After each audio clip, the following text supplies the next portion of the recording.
Hello my friends, hello YouTube.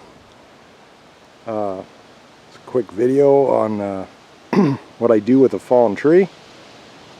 I had a tree come down the other day in a storm. What's today? July 18th, I think. Oh, it's Saturday. And on Thursday we had a terrible thunderstorm, tornado warning. Some areas got some pretty bad hail, I heard. Actually, we have thunderstorm warnings coming up all week here. But right now it's not too bad. So yeah, this tree came down the other day. Actually, while I was making a video, I didn't get it on video, but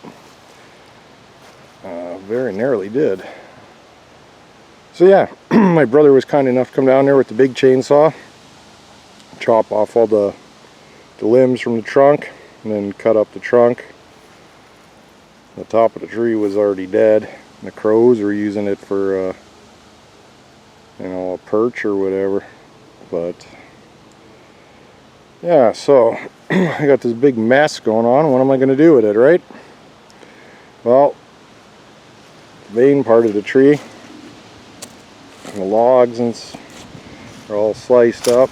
These are going to be used for my hugelkultur gardening since they're fresh and live, except for the ones on the very tip. I'm going to let them season a bit, so I probably won't put them in a bed this year, but next spring they should be fine. If you put live wood in the ground under your bed, you know, you might have trees growing up through it. I really don't want to take that chance. So yeah, all these big the core of the tree, you know, you can split it up for firewood. I'm going to use what I need for my gardening, right, for my hugelkultur. Pieces like this make great cores. And then all the branches I'm going to cut up a little smaller and burn them, because I do controlled burn for making charcoal. And I'm going to turn all the smaller bits, all the branches with all the leaves still on them, into charcoal. Here I got gathered up all the pieces of the bark that exploded off the tree when it hit the ground. And in the process of moving these, cutting them up, some comes off. So I'll keep that. This is a great thing. It was easy to gather up because it, you know, it was right here, fell in the middle of the yard in one spot. It's a lot easier than going in the bush and scavenging bit by bit. And this is great. I use this in the bottom of my containers. It soaks up lots of water and provides some space in the bottom of the container, so you don't just get a bunch of mud and root rot and such. It's great for container gardening. You can use it for a mulch. It's also good for filling in spaces in the hugelkultur.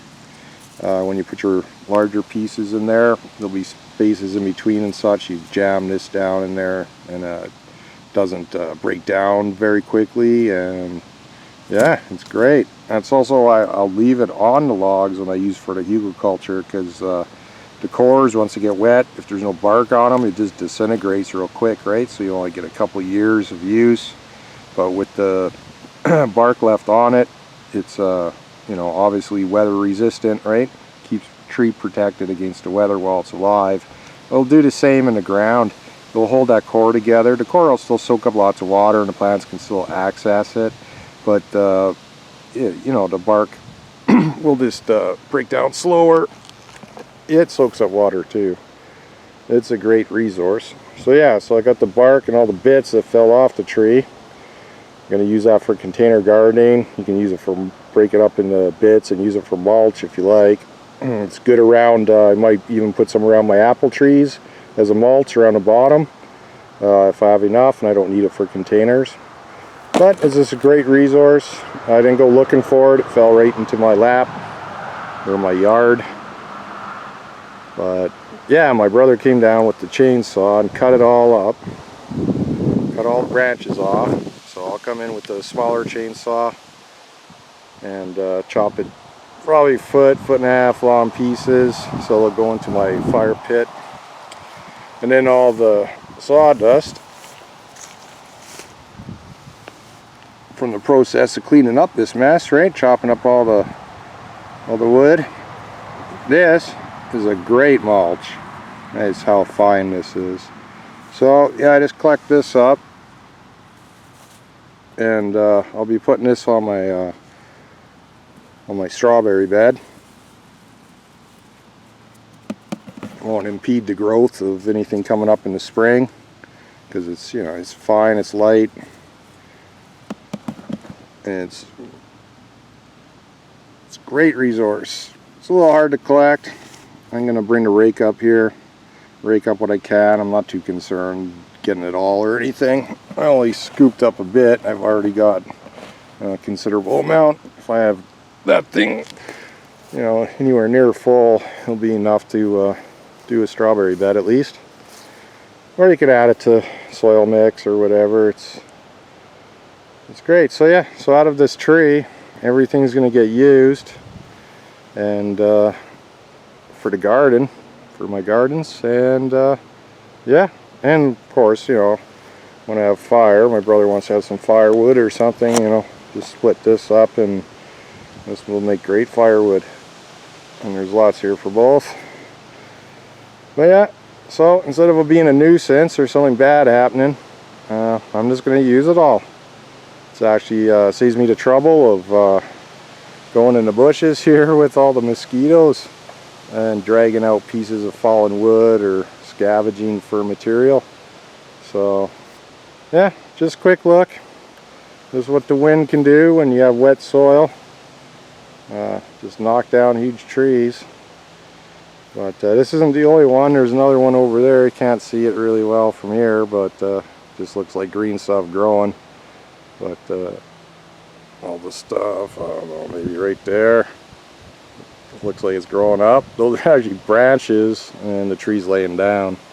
But yeah, so just a little video on what I'm going to do with this mess in my yard. And actually it's a blessing, because I need material for gardening, and here's a bunch of it. Lots of branches to burn for biochar, and I got bark for container gardening, for the bombs of the containers. I got some you know, wood chip chainsaw leavings for mulch. I really like this stuff. It's just so fluffy and nice. Makes for great mulch. And yeah, so just a little look at that. Thanks for hanging around. Hope you're having a great day wherever you are, whenever you watch this. Peace.